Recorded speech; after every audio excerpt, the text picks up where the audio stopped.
Cloud. Wonderful. Thank you. Okie doke. Well, good evening. We've got a few people online. I'm Steph Goldring, the CEO of Vets for Climate Action. Welcome everyone to our free March masterclass, Prepared, Not Perfect, Practical Emergency Readiness for Veterinary Teams. And with more and more natural disasters impacting our communities and including our veterinary practices, Dr. Squance will unpack what it truly means to be prepared in practice.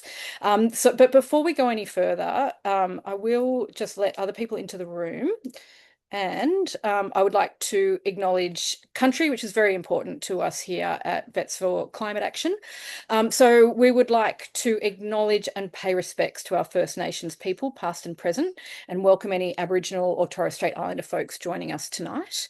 I live on the lands of the Gadigal people here in Sydney, and the Gadigal people are from the Eora Nation. Specifically, I'm located on the Gadigal and Wongal lands in the area now known as Glebe. Please share the lands that you're on in our chat, as we'd love to see where you're coming from. Traditional owners have cared for this country upon which we work and meet for over 60,000 years. They've cared for its trees, its oceans, its rivers, its trees, and its wildlife.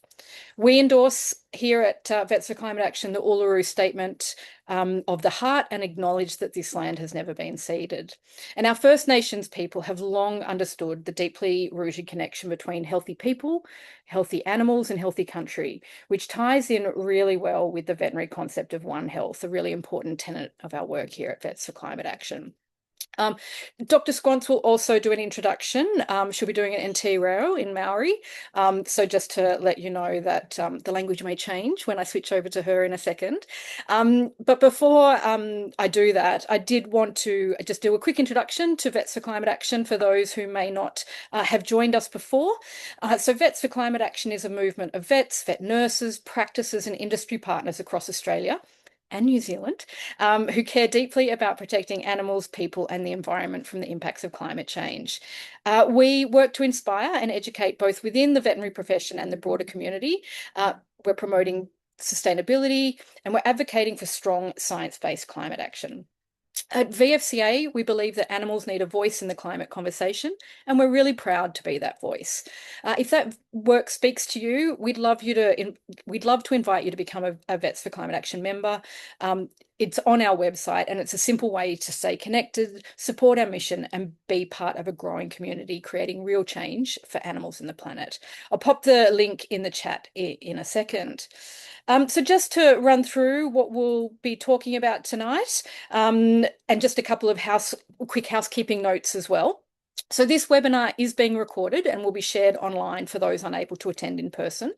If you'd prefer not to be recorded, please just turn off your camera and change your display name to something anonymous. That's probably the easiest way to do that.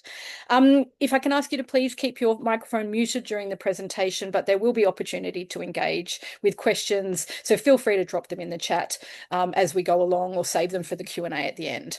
If we don't get to yours, by all means, reach out to me at info@vfca.org.au. So I have the absolute pleasure to introduce the star of the show, Dr. Hayley Squance. So Dr. Squance is a veterinary professional and leading expert in animal emergency management, dedicated to unlocking potential and building resilience. With a PhD in emergency management, Dr. Squance focuses on practical solutions to enhance crisis preparedness and response. Dr. Squance spent 5 years as New Zealand's National Animal Welfare Emergency Management Coordinator, try saying that fast 3 times, overseeing more than 50 emergency and disaster events, and led the development of the Massey University Emergency Response Team, the first of its kind in Australasia. She's advised the World Organization for Animal Health on developing global veterinary emergency management capability, and now works as a keynote speaker, author, and mentor, helping public and private sectors strengthen integrated approaches to emergency management in an increasingly complex world. I think my next line said it is covered. But I won't take up too much time. I'm very pleased to pass over to Dr. Hayley Squance. Over to you, Hayley. Thank you. As was said, I will be speaking in Te Reo just to start off with, just so you are aware. that's what it is, and then I'll explain to you what the te reo is meaning.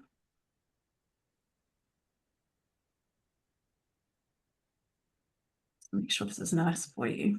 Okay. Tēnā koutou, tēnā koutou, tēnā koutou katoa. Ko Reipehu Te Maunga, ko Kuhuta a Te Awa, no Palmerston North Aho, ko Squance tako whānau, ko Hayley tako ingawa. Tēnā koutou, tēnā koutou, tēnā koutou katoa. So welcome, kia ora. So as I just said, my name is Hayley Squance, and this is a papiha, which is a Māori introduction, and it talks about what we are in relation to. So this picture that you see is Mount Reipehu, which is the mountain that I connect to. This has been taken from my front paddock. It has actually been enlarged, so it's not actually that big when I see it, but this is the mountain that I connect to. So it's about the connection we have to mana whenua, which is the land, but also to the rivers. So Kuhuta Awa is the river that I connect to. And then we've had the animals and the people. What I really like about the papiha is that it is an expression of relation. It is an expression of interconnectedness and the interdependencies of people, animals, and the environment. And emergency management is all that. It is the interplay between all those that makes us, everything that makes us whole. And they certainly are the lessons that we've learned over the many years of working in disasters. But it's also reflective of the environment that we work in as veterinary professionals. We are aware that we can't do something to one part of a system without affecting the whole system. And so I really love the papiha for that reason. The other reason I really like it is quite grounding. And so it's nice to be grounded to start off when you're having a chat to a whole heap of people. So animals and emergencies and veterinary practice preparedness. We will go through it's not the fundamentals. Like there is a presentation that was delivered in November 2024, I think I saw, which Erica Honey delivered, looking at preparedness, practice preparedness plan and putting plans in place, and it's really comprehensive. So that is an amazing resource. So if you're not at that planning stage or have a plan yet, then I would strongly recommend you go back to that recording. But what we're going to talk about today is some of the simple things that we can put in place, and maybe some of the things that we don't necessarily think about that we need to implement to make sure that we have some sort of good responses set up. It doesn't have to be perfect, and quite honestly, I don't think there is any plan or preparedness that is perfect, because emergency management is one of the most complex environments that you can work in. And it's messy, and we've got to acknowledge that it's messy. So if we think that we're going to be perfect, this is not the environment for us to be working in. I don't think perfection is something that we can aim for anyway, because it's just something that's made up. So let's go forward into some of the areas that we're going to explore. I'd like these presentations to be quite interactive, and so we've got some polls to start off with. But if you've got any questions, do pop them in the chat, and Steph will call them out for me, because I can't actually see it at the moment. So one of the first things that I want to explore with you is some questions here. So if you have a phone with you, this really only works with a phone. If you can use that QR code to get onto the Slido poll, I'll just give you a moment to get onto that QR code. It is in the next one as well. If you don't have a phone, you can jump on to the Slido website, and the number on the bottom is the poll that we will be using. So I'll just give you a moment. All right. So our first question is, how prepared do you think or do you feel your practice is for a significant disruption? It doesn't have to be a flood, a fire, or anything like that. It can be any sort of disruption to the practice. So, but a significant one, something that's going to impact the way that you can deliver your services from the way that you would usually do it. So these are the options. You have a clear plan in place, you've practiced it, you have a plan, but you haven't practiced it. You've discussed it, but you don't have a plan. We haven't really addressed it yet, or you're not sure. And the you're not sure is an interesting one, because I have worked with many practices that say that they have a plan, but it might be the practice manager that knows that they have a plan, but everyone else in the practice may not know that there is a plan in place, and it could be a little bit dusty on the shelf. So just give you a little bit more time to answer those questions. And there's no wrong answer. So we are all in various stages in preparedness. Now, I've had some practices that have said to me that they will just deal with it when it comes. And we certainly know the outcome of that, which is not usually the best. All right, so we'll just jump in and see where people are at, just to give us some idea. Right, we have a plan, but we haven't practiced it yet. Haven't really addressed it yet. We've discussed it, but don't have a plan. So that's normal. That we have various levels of preparedness, which is great because everyone's going to get something out of this tonight. Okay. So what we tend to see is that a lot of people focus from a preparedness perspective, that they focus on getting a plan in place. So we focus on things that we can see on the surface. So plans, procedures, so SOPs and responsibilities. So giving some people some role clarity. But when we're in emergencies, they ripple through systems that we have. So we can have instances where we have developed a plan in blue sky time, which means it's a time where we are, we're pretty stable across the board, not in a time like now where there is some geopolitical unrest and there are other factors that are impacting things like supply chain. We can have instances where it's going to impact access to our practice or access to our clients. There can be decision pressures placed on us as well, either internally in our own practice or externally from our clients in the community. And so sometimes we do not take that into account when we are developing our preparedness.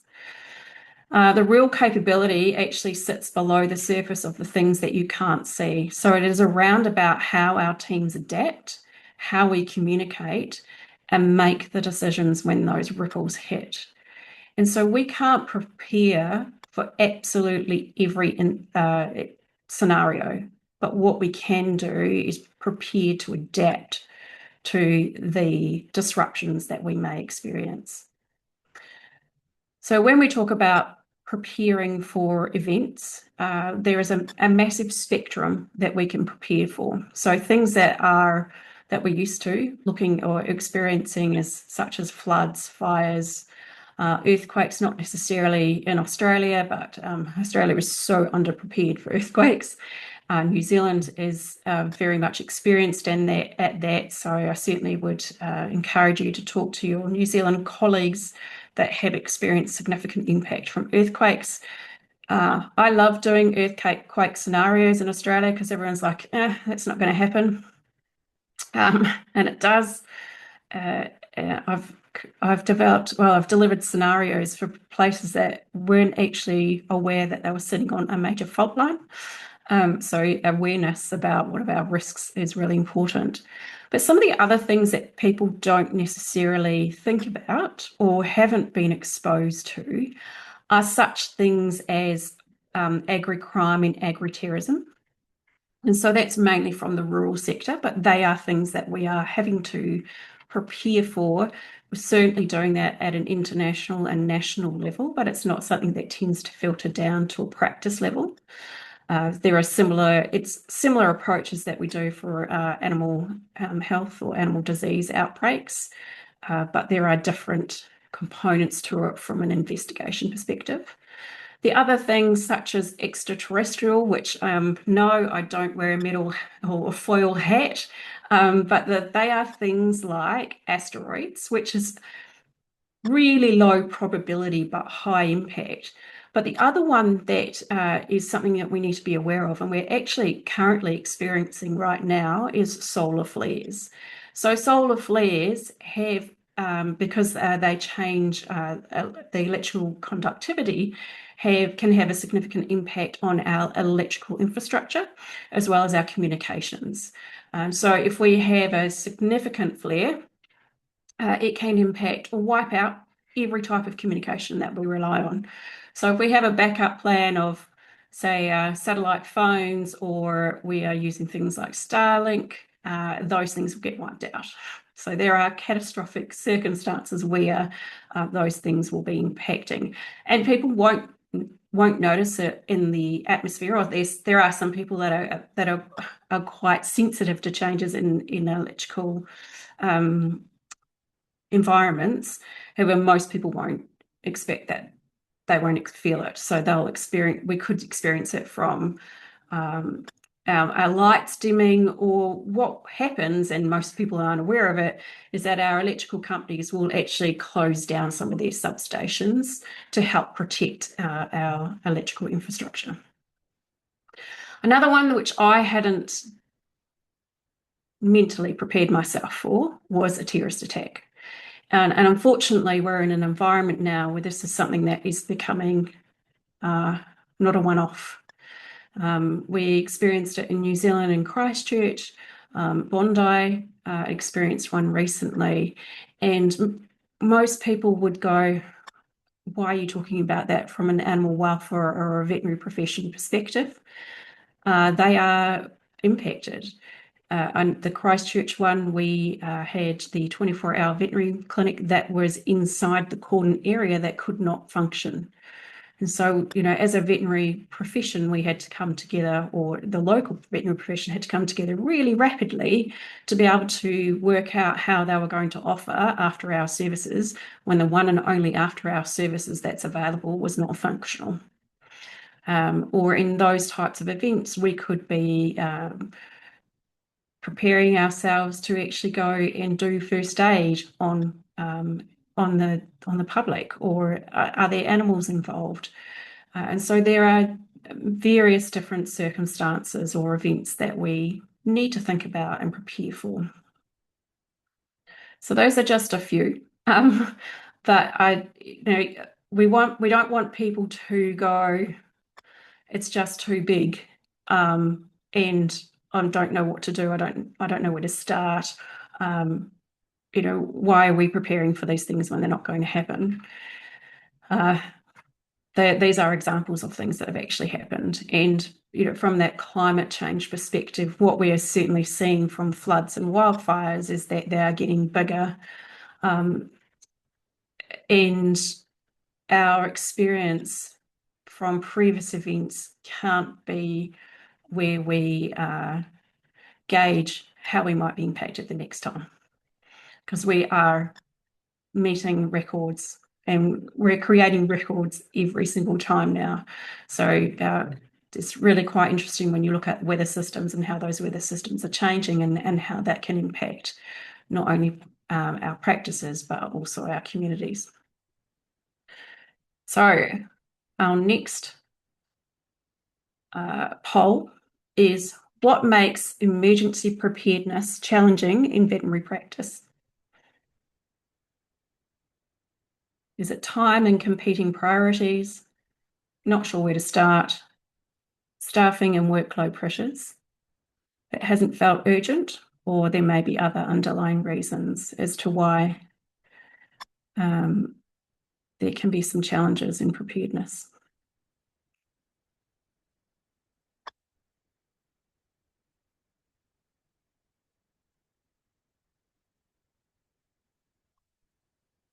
Certainly, during the time that I was working for the Ministry for Primary Industries as the national coordinator, we weren't just there to implement a framework, a national framework. We were also there to respond to events, so coordinating animal welfare, but we were also there to be part of the recovery process. And I always made sure I visited veterinary clinics to work out or to find out what the impacts were, where were the challenges that they were having in recovery. And certainly the clinics that were well prepared certainly recovered faster. And I ask about, what were the things that they did to put in place to prepare for the event. And most of them do it just before the event happens if they're giving a bit of a lead-in time. So let's have a look at what those challenges are. It hasn't felt urgent is the biggest one. Time and competing priorities, and that is so true in the veterinary world, that's for sure. Staffing and workload pressures, and not sure where to start. So they are all very real world examples, and it doesn't matter where you are, we have very similar answers. But what I can say is some of the preparedness things that we can do for practice will actually or can be helpful for your day-to-day operations. And so we can unpack some of those a little as well. So what we also find too is the people that are engaged in preparedness is usually straight after an event. And so they've been impacted and they'll go, oh my gosh, we don't want to go through that again. We need to address some of the lessons that we've identified. We don't call them lessons learned because they're not learnt unless you actually do something about it. So you identify your lessons and then implement any sort of those changes. But what the challenge really is too is that it only lasts about 24 months after an event. Our memories can drop quite quickly after events, certainly when we have recovered from them. So preparedness, if we don't prepare for disruptions, there can be lots of different impacts. So there's definitely impacts on animal health and welfare. Why would that be from a practice perspective? I've worked in events where clinics have just closed their doors because they haven't got the ability to actually respond. So that can be a response, but that can have some flow-on effects for not only for your clients, but also for your staff.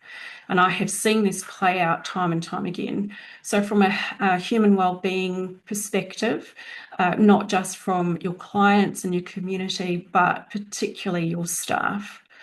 So if you have a decision to close your doors, that can impact your staff's psychosocial well-being or psychological well-being or mental well-being. I saw this play out in quite a significant event in New Zealand. And it's, as veterinary professionals, we are in the profession to look after animal welfare.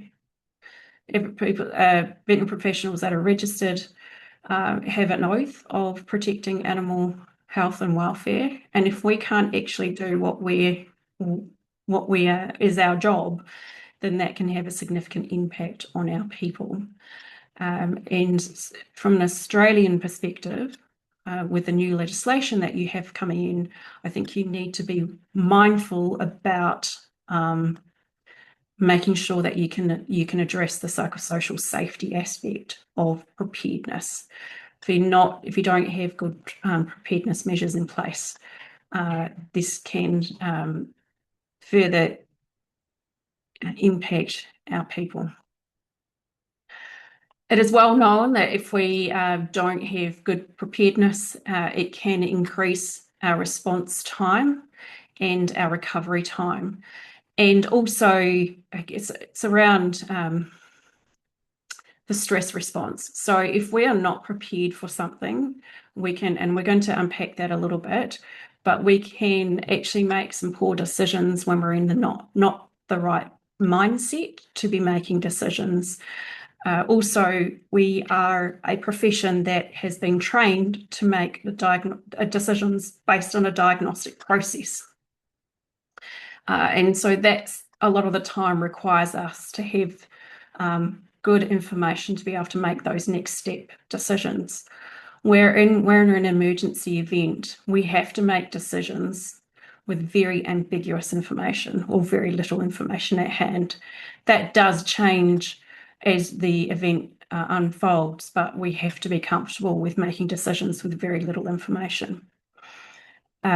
Resources, so we can use a lot more resources. We can duplicate effort if we're not well prepared or well connected, not only to the other local practices, but also to the other stakeholders that are working in this space. It can have a significant impact on revenue. So if we don't have a business continuity plan, which is part of this preparedness, if we're unable to continue to offer our services, that is going to have an impact on our revenue. But also, if we are going to be using our resources that we are not going to be paid back for, then that can have a significant impact on our revenue. Some of our events, our veterinary profession was flying helicopters to farms to get products out to farmers, and they were footing the bill of helicopters, and they're not cheap. And so we need to be aware of what our expectations are, what the expectations of our community is or our clients are, where we can deliver, and what isn't our role as well. So there are times or services that is not actually part of what we need to be doing. So we need to have some systems literacy, so understand where we fit into the whole emergency management system. And certainly Erica's presentation has unpacked that a bit, but I would really strongly recommend that we work closely with our other local clinics.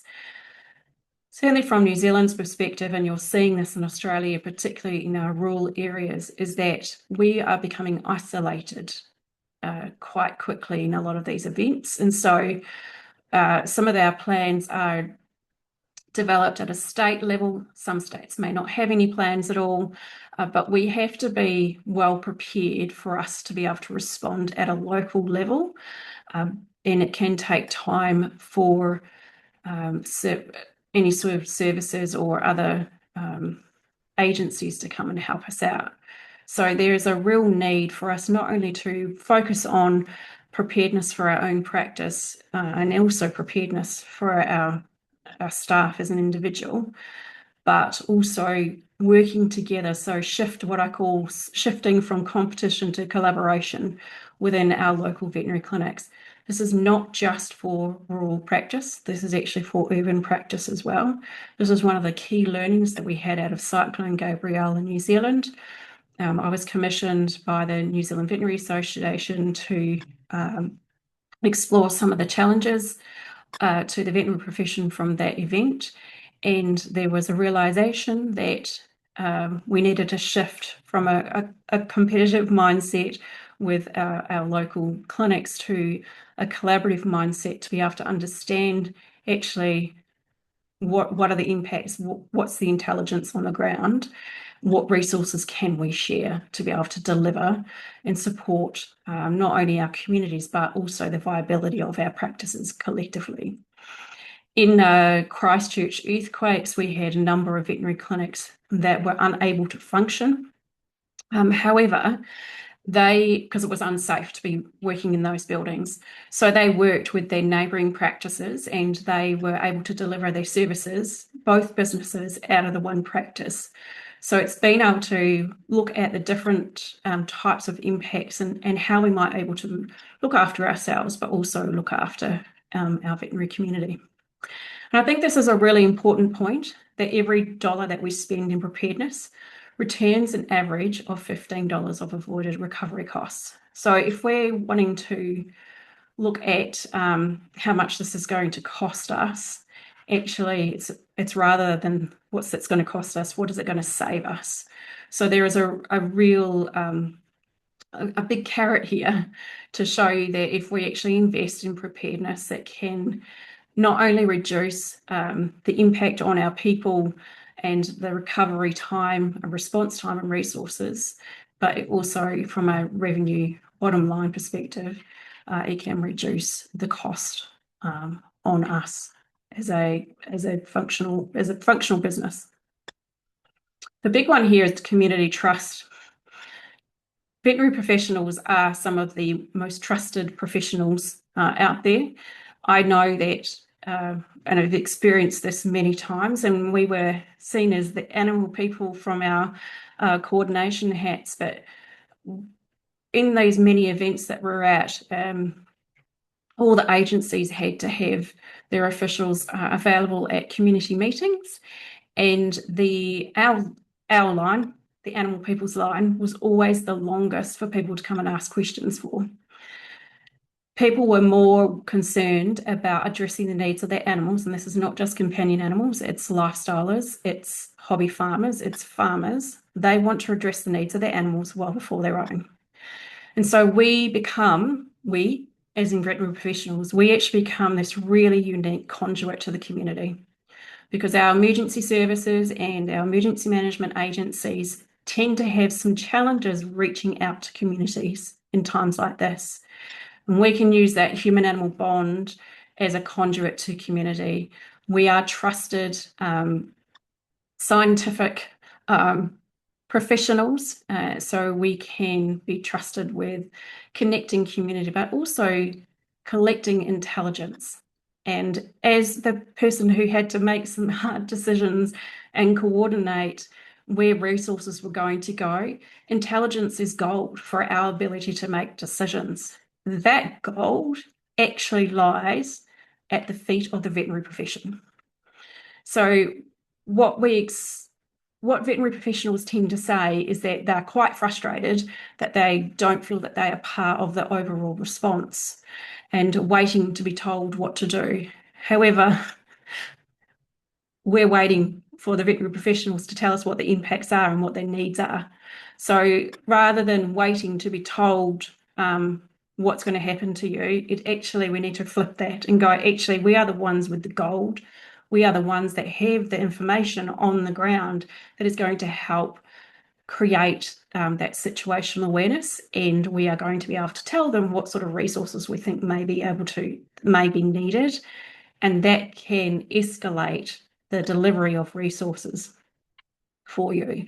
And so there's a real piece around intelligence and what is good intelligence, how does our stress response and our bias impact intelligence and our perspective of the impact on our community as well. So that's a whole topic on its own, but just be aware that you've got the gold at your feet to help with the situational awareness, to help people able to mobilize some of those resources. So we'll get into this stress brain thinking. So we see this all the time. We see in emergencies all the time. I have a background in emergency and critical care, so we used to see this pretty much every client that came through the door. You would see this with your everyday clients. So stress brain thinking, we don't want to be in this space, and this is where we sit quite quickly when an event happens and we're not prepared. So we can become hypervigilant and experience negative thinking and always seeing the negative. So you can see why I talk about when I said that you are able to collect intelligence for us. If you're in this stress brain thinking, then it's going to impact your perspective of the whole event. So you can have a sense of urgency. You've got to get it done, and it's got to be done now. What we say in emergency management is hurry up and wait.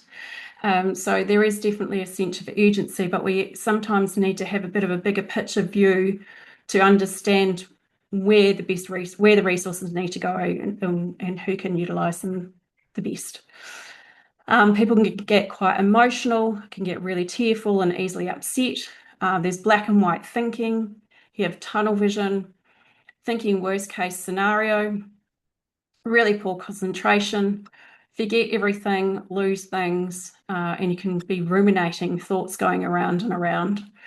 So it doesn't have to be an emergency event for us to be in this state. People that are anxious, have anxiety can be in this state all the time. It's the fight flight response.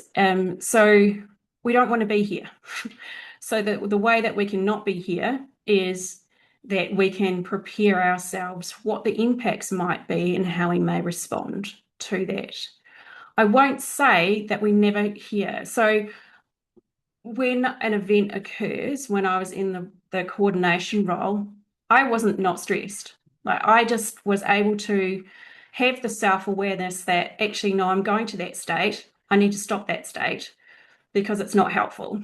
And there are many holy shit moments. So there are big things that you see and big things that you have to address. But it's really important to have that self-awareness about actually you're going down this pathway, you need to stop and you need to take a deep breath. And what are some of the things that you can control and what are some of the things that you can't control?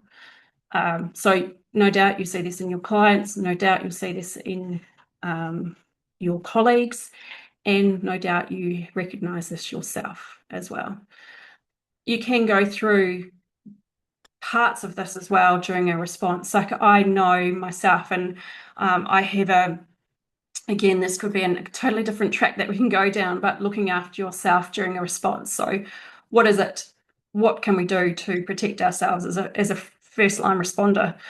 And knowing self. So that whole self-awareness piece, which I honestly think that we're not particularly good at, but knowing what you need. So I know when I've got to a point, I've got a threshold where I need to walk away. I need to step away. And that is totally normal. I can go to the bathroom and sit down on the toilet and have no one near me. I'm an introvert and I need space. And I know I need to build that into the day that I have. And people are like, oh, you're in a response, you can't do that. I know I'm no good if I actually get to a state where I can't step away, take a breath. So actually, it's more important that we understand what we need as individuals and what our teams need as well for us to work most effectively. It's not efficiency, it's being effective.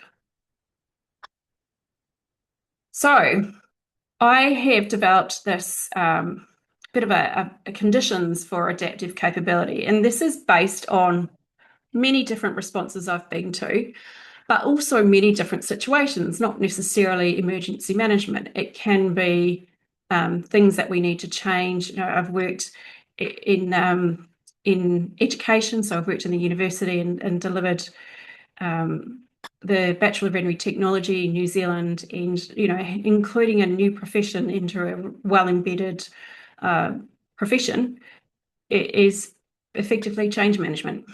And so when we work in emergency management, having included animals into it, we realised that we were actually in the sphere of change management. And this is a sphere of change management from a clinical perspective.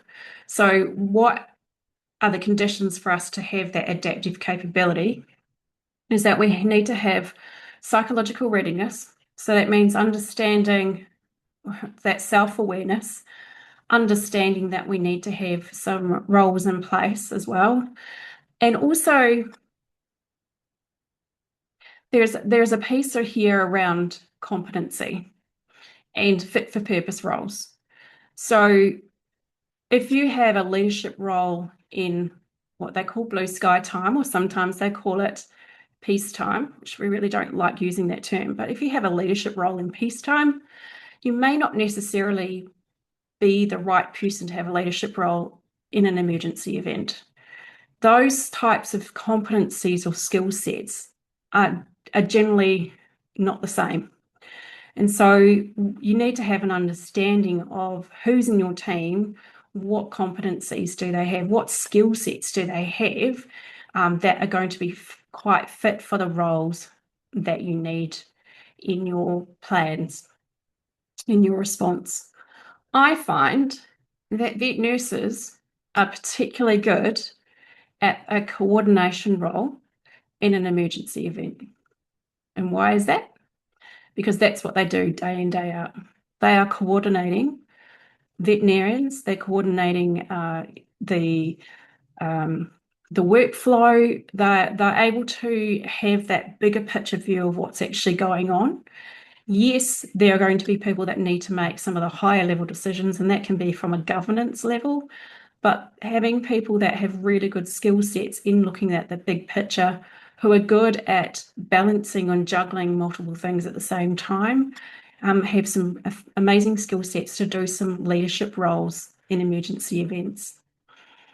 We need to have enabling structures. So that's not just about having plans in place and roles clarity, but it's about having connections to outside agencies as well, or clinics, making sure that your structures are malleable. So we don't, what I definitely have experienced is that people will have roles, and there's some role clarity there, but they stick to their lane. And there's a lot of grey areas in emergency response and recovery. And so you'll get people that go, well, I'm not stepping out of my lane, but we need people to be able to step out of their lane. And as veterinary professionals, we're quite good at that. So we need to make sure that we don't have rigid structures. We need to have enabling structures that allows for some flexibility, allows for us to be adaptive to any of those grey areas that we may not have identified previously, and so we can adapt to those roles.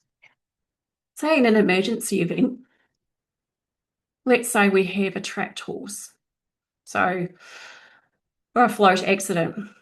In an emergency event, what happens is that emergency services will show up. And there is legislation as to who the lead is, but that agency might not be the first agency to show up. So we go by experience. And so it's the most experienced person actually leads that response. And that can change. So what other people show up may have more experience, so that leadership can change. So that's how we need to be adaptive. We can start off with a leader, but we can change leadership when the conditions change as well. So we've got to really be adaptive.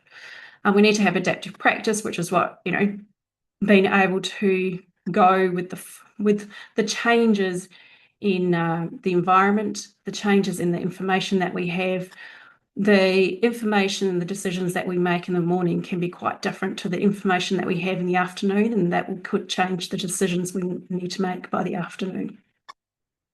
But what sits under this, I guess we call it the soil, is that we call relational infrastructure. So that is around networks, relationships, and trust. And that's not only in the practice, that is outside the practice as well. We can have many plans. So we say that we don't rise to the level of our plans, but we fall to the quality of our connections and relationships. So you can have some really good plans in place, but if you don't have the networks, relationships, and trust, then the plans are absolutely useless. And that was, that's been the experience working in this space. And that's why we're looking about adaptive capability. Because also, if we haven't created the capability to be able to deliver on the plan, then the plan's pretty damn useless.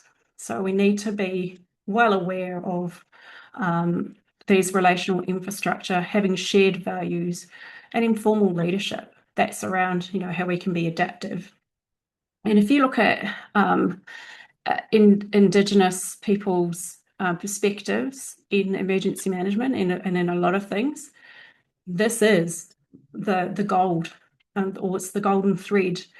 And if we really want to learn how to do things well, I think we actually really need to explore Indigenous practice and perspectives, because this is what they totally focus on, is that relational infrastructure, informal leadership, shared values, networks, relationships, and trust. And some of this can take time, so that's why it's important that we invest in that. So VetEM, which is a program that I have developed just because we see that there's a capability required to be able to deliver on the expectations of not only the expectations we put on ourselves, but also what is put into plans and what the expectations are from community. So we need to have some sort of capability framework developed there. So it's not something that veterinary teams need to learn from scratch, but it's something that we can recognise, strengthen, and organise. And so you'll see that there's multiple layers here. It doesn't look like it's layers, but there are multiple layers. I have Shrek's voice in my head. I think it's Shrek that talks about that he's made from multiple layers. So we need to have team capability.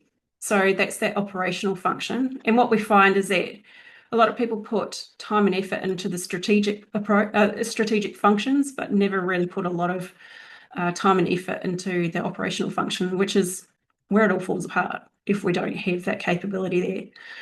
We need leadership capability, so the capability to be able to make decisions under pressure. So again, identify what those competencies are, what those skill sets are, and make sure that you have people, that you've identified some people in your team that could do that. So outside of work, what does your team do? Do you have any of them that are maybe volunteer firefighters, or they're in rescue teams, or they are reservists?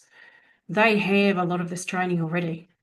I wouldn't necessarily go down command and control, which is what is used as a response framework for emergencies, because there is certainly some challenges with that. But there's some amazing skill sets that your people would have.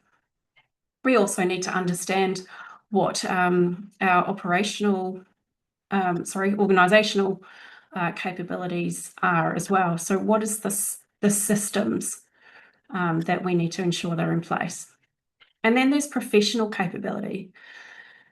So there are certainly frustrations from the veterinary profession across countries that they are not integrated or not acknowledged in emergency management frameworks. We do have it in New Zealand. Even though we do have it in New Zealand, we are certainly still in that infant stages of animals in emergencies. However, we also, as a profession, need to have some systems literacy. So we need to understand the system if we want to be part of the system, and we need to be able to know how to collaborate outside of our own practice doors and outside of our profession, because that's multi-agency collaboration and transdisciplinarity is what is needed for us to have successful responses, particularly from an animal welfare emergency management perspective. So even the work that's being done with this group, Vets for Climate Action, that is sector influence. That's the professional capability. This is what you are developing to be able to influence from a policy level, but also be able to even host some of those organisations that we need to be working with. We need to be seen as friendly.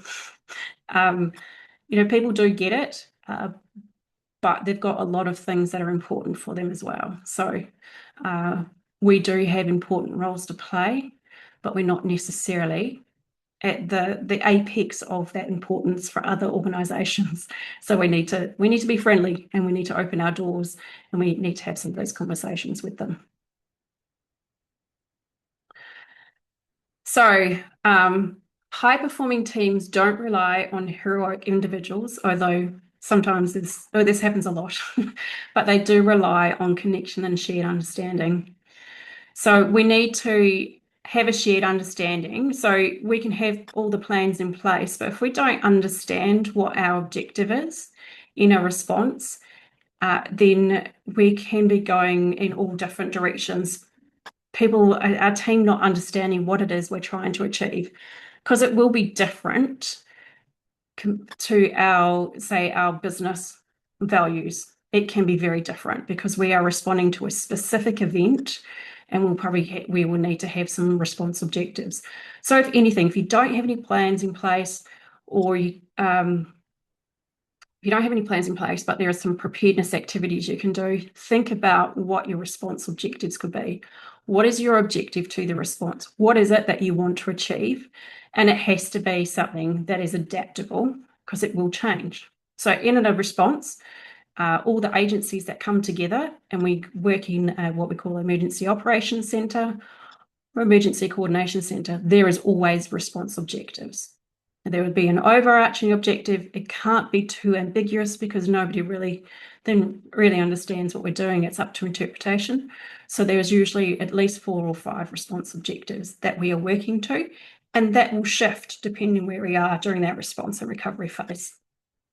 We need to have shared awareness. Transparency is so important, not only within our own teams and our own organisation, but across our profession as well. A lot of the communication issues that we have are due to lack of transparency. So we definitely need some transparency. Well, we need role clarity, but we need to have some of that flexibility and trust. I cannot emphasize that enough. We need to have trust within our own teams, within our clients need to be able to trust that we are going to be able to respond to their needs within reason. And the community is, as we are highly trusted within our community, we want to make sure that we don't lose that. So I just wanted to talk quickly about a scenario, which we're probably not going to have a huge amount of time for, but I just want you to think about this because this is a really good scenario for you to think about because it is something that's happening right now. Well, it has the potential to happen. So there is possible fuel shortage occurring across our countries, and within 3 to 4 weeks, there could be the potential for us for changes in access to fuel. So I think it's a really good exercise if you haven't done any plans, or you've got some plans and this is not something that you have thought about, then I would suggest you think about where you rely on fuel within your practice and then start to understand where the vulnerabilities are for it. It's not just people getting to work or you getting to your clients, it is around supply chain as well. And you may be at a point where you're going to have to start prioritizing the services that you can deliver. You may have to, lessons from COVID about people working from home. So I would really strongly recommend that people start actually use this maybe in your tea room or a team meeting and just ask the question, where do we rely on fuel and where are the vulnerabilities that we have? Prepared veterinary teams don't just support clients and their animals, they also support communities during crisis. And I think I've brought this across multiple times. But yeah, we have an outreaching impact, not only within the walls of our practice. It's certainly a time for us to see what sort of good impact that we can have across our communities. And I'll just finish off with this. Worrying doesn't empty tomorrow of its troubles, it empties today of its strength. So make sure you put some preparedness processes in place. There are some things that were talked about today, which are some of the easy things that you can implement and think about. But there's one thing that I get people to do as well is when you're driving to work, think about the bridges that you go over, the river systems that you go over, or the culverts that you go over, and count them, recognize them, because they are vulnerabilities to your access to work. So that's a really good first exercise for you to do. So I'll leave it there, Steph. I realise I've gone over time a little bit, but we can have some questions if you like. Not at all, Hayley. I think everyone else probably found that as important and interesting as I did. I'd love to open up the floor to any questions. If you don't want to speak up, by all means, pop them in the chat and I'll be your voice. Alternatively, please come off mute and direct your question to Hayley directly. Hayley, can I ask you to stop sharing your screen if that's all right, and then everyone can see everybody? Invite you to come on camera if you're comfortable. And I can see a question here. Thank you from Helen. How does the increase in electric vehicles and solar energy and batteries change the preparedness plans on a community level? Oh, very timely question. Do you know the It's a answer? great question. It's such a big question. It is. There are certainly positives for our EVs. So we in one of the cyclone responses, there was no power infrastructure for quite some time. So one of the communities outside of the impacted area, actually one of the dealerships of EVs, actually sent a whole load of EVs up to that area, and they were running households. And so they were able to run households for over 2 weeks, I think it was. Then you've got the issue of trying to recharge them, which they didn't have access to. So hybrids are a really good idea. Solar is so important. And I guess the thing that people need to realize too, if you've got solar, it's important, but it doesn't necessarily mean that you're off grid. So if you have solar and you don't have the ability to switch yourself off grid, then as soon as there's power issues, you will not be producing any electricity because of the risk of it causing back pressure into the line and electrocuting somebody. So that always has been an experience for people. They think they've got solar and they're set, but if you don't have the ability to take yourself off the grid, then you certainly don't have that power unless you've got power banks as well. So Thanks, Hayley. Well, certainly we know in Australia during fires and floods that having access to battery storage and solar has made a huge difference to people, and even in veterinary practice, to being able to protect stock in fridges and that kind of thing. They've plugged in their cars. So yeah. thank you, thanks, Helen. Fabian, you've got your hand up. Would you like to ask your Y- question?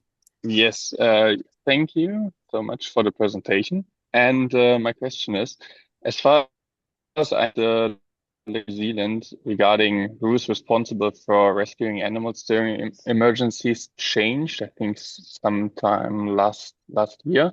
And I was wondering if there are, or like in what way vets are now better included in the emergency management, if if you if that's already in place, or if you have any good examples that maybe also Australia could learn from. Yeah, so the legislation you're referring to is actually the Fire and Emergency Act, and that was changed. I can't remember when it was changed, but it was around 2018, I think, which says in the Act that fire and emergency can do animal rescue if they have the ability to do so. So there's an out there. So they can do it if they've got the capability to do it. And so that doesn't say that they can actually do it. So there's a bit of we think that capability is there, but it's not, and it gets tested all the time. But there is legislation, but we need those people to actually have the capacity and capability to do it. In many instances, they don't have it, and it's not their priority in an emergency event because their priority is saving people.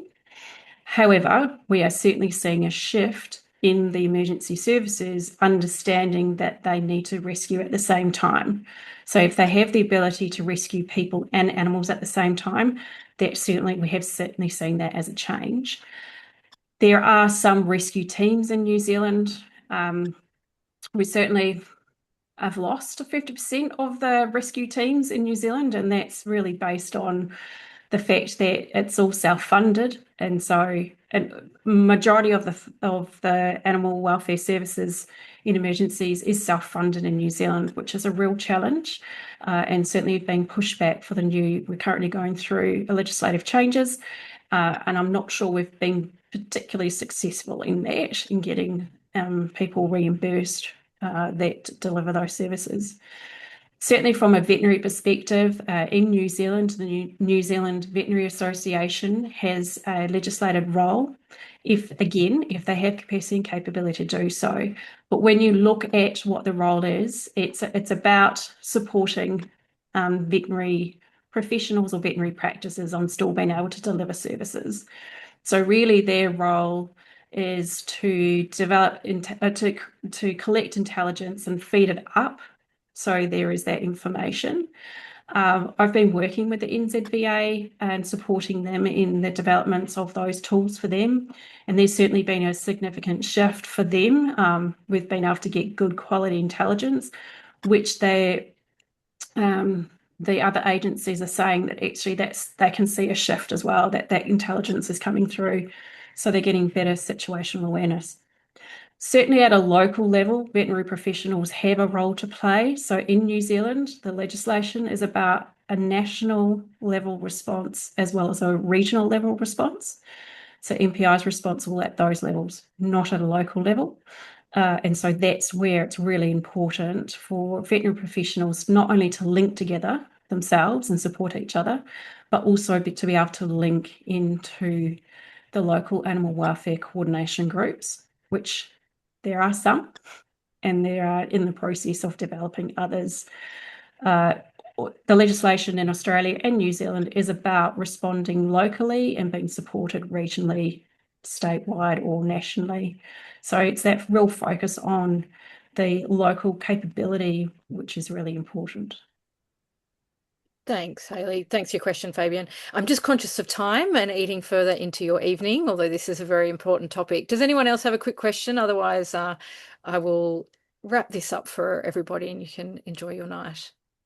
Um, I have a question. Hi, I'm a student. Thanks. And my question is like the students that are like traveling around for placements at the moment, and I guess this can extend to anyone that's a locum vet as well. What advice would you have for us aside from like trying to inquire clinics about what their plans are and how we can slot in?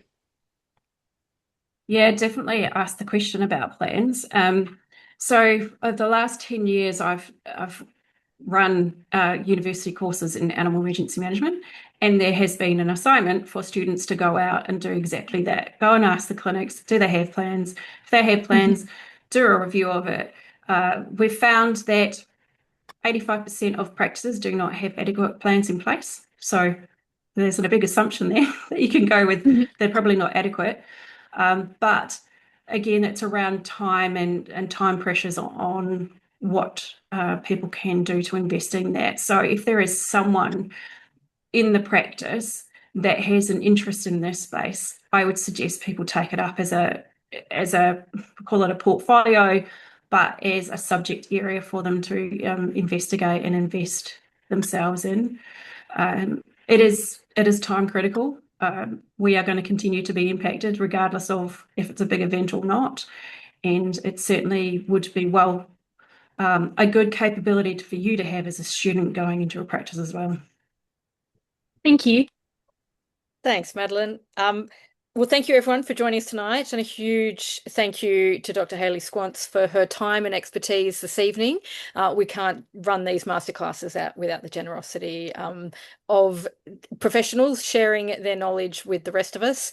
I'll just read out one comment from the chat, which is from Caroline saying that 32 bridges washed out in 2006 Manawatu floods. So inaccessibility is real, and we're certainly seeing that obviously in northern Queensland at the moment with a number of people isolated.